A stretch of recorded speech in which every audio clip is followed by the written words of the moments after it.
नमस्कार बच्चों, आपका एक बार फिर से स्वागत है।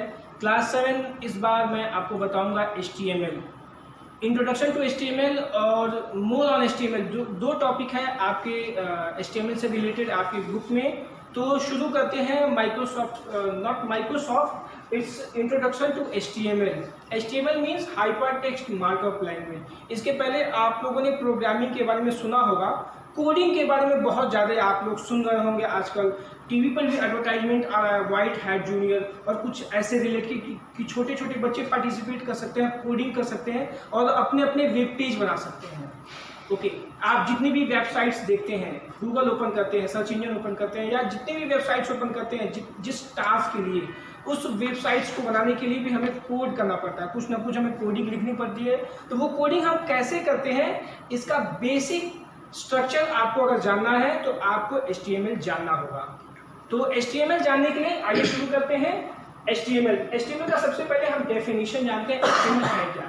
HTML एक हाइपर टेक्स्ट मार्कअप लैंग्वेज है। मार्कअप लैंग्वेज का मतलब होता है कि हम अपने वेब पेज के लेआउट को एडजस्ट कर सके, फॉर्मेट कर सके और उसे अट्रैक्टिव बना सके। टेक्स्ट का मतलब क्या है कि हम अपने कोड में टेक्स्ट लेते हैं और वो टेक्स्ट कौन से हो सकते हैं? वो टेक्स्ट हमारे इंग्लिश लैंग्वेज के अल्फ़ाबेट्स केवल हो सकते हैं। ऐसा नहीं कि हम हिंदी यूज कर लें, तमिल, तेलुगु कुछ भी यूज कर लें, ऐसा नहीं है। केवल हमें इंग्लिश अल्फ़ाबेट्स को ही यूज करना होता है। तो वो हम अपने एडिटर में यूज करते हैं। सबसे पहला प्रोसेस क्या है कि हम एडिटर में कोड लिखते हैं टैग बेस। टैग बेस का मतलब होता है ऐसे हम टैगिंग करते हैं और दो टैग के बीच में हम अपना टेक्स्ट लिखते हैं और वो टेक्स्ट लिखने के बाद से हम उस स्ट्रक्चर में बाउंड करते हैं और स्ट्रक्चर में बाउंड करने के बाद से प्रोग्राम को रन कराते हैं। तो प्रोग्राम को कैसे HTML में रन कराते हैं मैं आपको बताऊंगा। सबसे पहले आइए देखते हैं टैग। तो एक्चुअली जब भी हम किसी टैग को बनाते हैं दो तरह के टैग होते हैं, एक होता है ओपनिंग, दूसरा होता है क्लोजिंग। और उन्हीं ओपनिंग और क्लोजिंग के बीच में हम अपने टेक्स्ट को रखते हैं। और अगर मोटे तौर पे अगर हम टैग को डिवाइड करें तो दो तरह के टैग होते हैं। पहला होता है कंटेनर, दूसरा होता है एम्प्टी। कंटेनर टैग होता है जो किसी टेक्स्ट को होल्ड करता है, जैसे यहाँ पे ओपनिंग और क्लोजिंग टैग है, ये कंटेनर टैग बोला जाता है। और एम्प्टी टैग क्या होता है? जिसमें हमें क्लोज करने की आवश्यकता नहीं होती है, जैसे BR टैग है। लाइन ब्रेक करने के लिए हम BR टैग यूज करते हैं। इसे हम क्लोजिंग टैग या ओपनिंग टैग नहीं कहते हैं, सीधे हम एम्प्टी टैग बोलते हैं। इसी तरह से HR टैग है जो हॉरिजॉन्टल लाइन के लिए हम यूज करते हैं। These are the closing tag. Okay, इसका सबसे बड़ा फीचर है it's not a case sensitive language. मतलब आप कैपिटल लेटर में लिखते हैं, स्मॉल लेटर में लिखते हैं तो कोई प्रॉब्लम नहीं है HTML के टैग को। हाँ, लेकिन जब भी आप एट्रीब्यूट और उसकी वैल्यूज को लिखते हैं तो वैल्यूज तो वही होगी जो फाइल का नाम होगा या जो रिलेटेड फाइल आपके डेस्कटॉप पे या किसी ड्राइव में स्टोर होगा वो हो सकता है। तो वहाँ पे आपको कोई केस सेंसिटिव का ध्यान रखना होगा। लेकिन ये लैंग्वेज केस सेंसिटिव नहीं है, तो आप कैपिटल स्मॉल का कोई चक्कर नहीं है। इंग्लिश अल्फाबेट मैंने आपको बताया। पेज लेआउट लैंग्वेज, ये सबसे बड़ा इसका फीचर यही है कि ये पेज लेआउट लैंग्वेज है। मीन्स आपके वेब पेज को डिजाइन करता है। दैट्स वाई इसीलिए हम इसको डिजाइनिंग टूल भी बोलते हैं, नॉट अ टिपिकल प्रोग्रामिंग। और ऐसा नहीं है कि आपको पूरा सिंटैक्स, सिमेंटिक और पूरा एनालिसिस करना पड़ेगा, पूरा एक लैंग्वेज का जो प्रोसीजर है फॉलो करना पड़ेगा, ऐसा नहीं है। केवल आपको टैग याद रखना है और टैग को कोड कैसे करते हैं, स्ट्रक्चर को बस फॉलो करना है और आप अपने HTML के प्रोग्राम्स को बना सकते हैं। नाउ एट्रीब्यूट पे आते हैं। एट्रीब्यूट क्या होता है? जब भी हम टैग लिखते हैं, कोई भी टैग, और उस टैग में कुछ ना कुछ हम वैल्यूज लिखते हैं और वैल्यूज के साथ इक्वल टू साइन या किसी ऑपरेटर का यूज करते हैं तो हम उसे एट्रीब्यूट बोलते हैं। जैसे फॉन्ट टैग मैंने यहाँ लिखा भी हुआ है, फॉन्ट लिखा हुआ है, ये फॉन्ट क्या है? टैग है। रूल अकॉर्डिंग टू रूल यहीं पे क्लोज होना चाहिए, लेकिन नहीं। We are going to use attribute in this tag. तो मैंने यहाँ पे कलर एट्रीब्यूट यूज किया हुआ है। कलर एट्रीब्यूट से क्या है? हमारी वेब पेज का जो कलर होगा या फॉन्ट होगा, जो टेक्स्ट हम यूज कर रहे हैं, वो कलर रेड हो जाएगा। तो इसकी वैल्यू हो गई रेड, जो डबल कोटेशन के अंदर हमने लिखा है। तो ये हमारा वैल्यू है, ये हमारा एट्रीब्यूट है। तो जब भी हम कोई एट्रीब्यूट लेते हैं तो एट्रीब्यूट केवल सिंगली हम नहीं ले सकते, उसके साथ उसकी वैल्यू को रखना जरूरी होता है। अब आते हैं HTML के वर्जन पे। तो HTML के ढेर सारे वर्जन चल रहे हैं नाउअडेज। आई थिंक HTML 6.0 चल रहा है, लेकिन अभी आपके बुक में HTML 5.0 के बारे में दिया हुआ है। तो हम HTML 5.0 के बारे में देखेंगे, क्योंकि HTML 5.0 सारे ब्राउजर्स को भी सपोर्ट करता है, कोई प्रॉब्लम ही नहीं है। और HTML 6 के भी कुछ कंटेंट है जो ये फीचर सपोर्ट नहीं करता। तो बस कुछ फीचर्स हैं ऐसे जो एडवांस फीचर हैं, डेटाबेस से रिलेटेड फीचर है, तो उसके लिए प्रॉब्लमेटिक होने की जरूरत नहीं है। तो 2.0 3.2 ये दो सबसे फेमस वर्जन्स थे HTML के, जो लगभग सभी ब्राउजर्स को सपोर्ट करते थे। तो अब आते हैं XHTML। जैसे HTML code based tag based language है और कोडिंग करते थे, उसी तरह से XHTML के लिए भी हम कोडिंग करते हैं, और ये भी एक तरह का टैग बेस्ड लैंग्वेज है। फर्क क्या है HTML और XHTML में? इसका फुल फॉर्म है एक्सटेंसिबल मार्कअप लैंग्वेज। इसके टैग प्री डिफाइन नहीं होते हैं, इसके टैग डिफाइन किए जाते हैं। मतलब आप यूजर अपने टैग को डिफाइन कर सकता है, लेकिन एक बात का ध्यान रखना पड़ेगा XHTML और HTML में इसके टैग और एट्रीब्यूट हमेशा लोअर केस में होते हैं। और यहाँ पे क्या है, टैग और एट्रीब्यूट के लिए कोई केस सेंसिटिवनेस वाली प्रॉब्लम नहीं है। तो ये डिफरेंस है और सिमिलरिटी है। Now come to HTML editor. HTML editor क्या है? जो भी हम HTML के प्रोग्राम को बनाते हैं तो कोई ना कोई एडिटर हमें चाहिए होता है। किस एडिटर में हम प्रोग्राम टाइप करते हैं? तो वो नोटपैड हो सकता है सिंपली, जिसमें हम लोग काम करते हैं। दूसरा एडिटर है WSIWIG। ये एक तरह का एडिटर है जिसका फुल फॉर्म ही होता है what you see is what you get. एक बार फिर से देख लीजिए, WSIWIG का फुल फॉर्म ही होता है what you see is what you gate.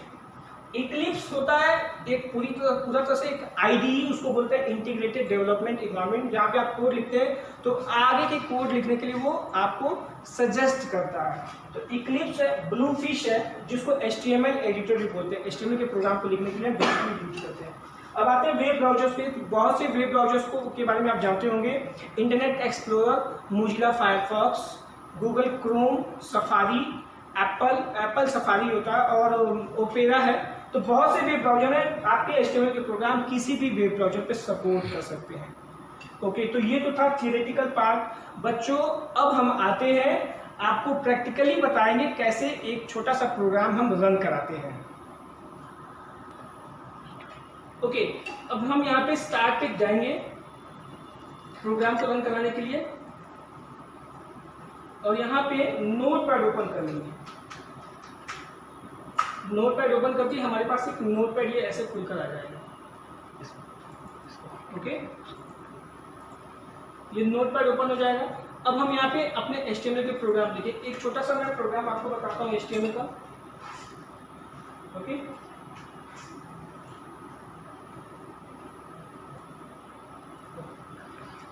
ये टैग है हमारे HTML। ओके, तो इसको बड़ा कर सकते हैं। अगर प्रॉब्लम होती है तो फॉर्मेट में जाएंगे, फॉन्ट में जाएंगे, और यहाँ से हम साइज को बड़ा कर सकते हैं। अब यहाँ पे हम लिखते हैं HTML, फिर HTML क्लोज, जो भी ओपनिंग टैग है और क्लोजिंग टैग जरूर रखते हैं। ओके, अब जो भी कोडिंग करनी है इनके बीच में करेंगे। तो हेड और बॉडी हमारे दो बेसिक टैग होते हैं जो HTML के अंदर रखते हैं। तो सबसे पहले हेड, और जो भी टैग हम लेंगे उसे क्लोज जरूर कर देंगे। हेड को क्लोज भी करेंगे। ओके, अब बॉडी रखते हैं। बॉडी को भी क्लोज करते हैं। सॉरी, ये बॉडी क्लोजिंग हो गया है, तो पहले इसे मिटा लेते हैं और यहाँ पे बॉडी को क्लोज कर लेते हैं। ओके, अब हमारा जो मेन कंटेंट है वो बॉडी के अंदर होगा, और हेड के अंदर हम टाइटल रख सकते हैं। Let's have title tag. Title लिया मैंने, टाइटल मैंने लिख दिया अमित, और टाइटल को मैंने क्लोज कर दिया। ओके, अब आते हैं बॉडी पे। तो बॉडी का आप एक एट्रीब्यूट रख सकते हैं BG colour. BG colour equal to मैंने रेड रख दिया। और बॉडी के अंदर अब हम जो भी कंटेंट लिखना है, my name is Amit, Kumar Shukla, ये मैंने लिख दिया है। अब हम इस प्रोग्राम को रन कराएंगे। कंट्रोल एस किया तो ये सेव करने के लिए आ रहा है। अब क्या करेंगे, इसे हम एक नाम से सेव करेंगे, अमित और .html, ये क्या है, एक्सटेंशन .html, और नीचे का जो सेव एज टाइप दे रहा है और फाइल कर देंगे। कहाँ हम रखना है इस फाइल को, अपने डॉक्यूमेंट में रखना है तो डेस्कटॉप पे रख देंगे। अभी डेस्कटॉप पे मैंने amit.html नाम से सेव कर दिया, ये सेव हो गया। इसको मिनिमाइज करेंगे, क्लोज नहीं करेंगे, मिनिमाइज करेंगे। देखेंगे अमित नाम से एक फाइल आ गई मेरी इंटरनेट एक्सप्लोरर। अब इसको हम क्लिक करेंगे, देखिए इंटरनेट एक्सप्लोरर की फाइल खुल गई। ये रेड कलर का आपका बैकग्राउंड आ गया और ये ब्लैक कलर का आ गया। इसे हमें और इन्हेंस करना है। तो मैंने आपको बताया था it's a page layout language, तो हम इसको H1 लिख देंगे। H1 का मतलब ये हेडिंग है, H1 क्या है, ये टैग है। इसे क्लोज भी करेंगे, तो मैंने H1 को क्लोज भी कर दिया, H1। और टेक्स्ट, मैंने टेक्स्ट का कलर यहाँ पे वाइट रखा है, text colour white, COLOR equal to double quotation के अंदर उसकी वैल्यू वाइट। सेव कर दिया मैंने, F5 प्रेस कर दिया तो अभी ब्लैक कलर ही आ रहा है और लेकिन टेक्स्ट बड़ा हो गया। तो कलर की वैल्यू मैंने बताया था केस सेंसिटिव होती है।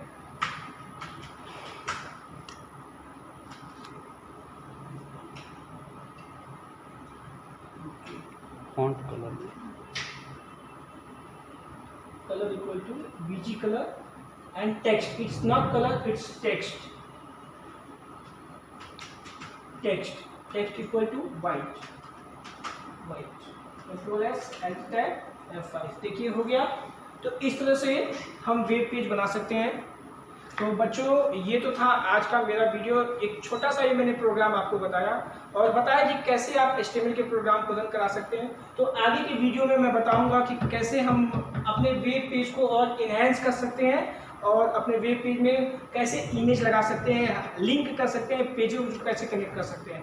तो क्लास 7 आपको ये वीडियो कैसा लगा कमेंट बॉक्स में ज़रूर बताइएगा। अगर कोई भी आपको डाउट है, कोई भी प्रॉब्लम है तो कमेंट बॉक्स में ज़रूर लिखिए। और इस वीडियो के लिए इतना ही। अगले चैप्टर में हम मोर ऑन HTML के बारे में पढ़ेंगे और बताएंगे मोर ऑन HTML में कि इस वेब पेज को हम कैसे इन्हेंस कर सकते हैं। इस कोडिंग के थ्रू हम कैसे बताएंगे कि आप जानेंगे कि कैसे वेब पेज डिजाइन होता है। तो इस वीडियो के लिए इतना ही। थैंक यू बच्चों।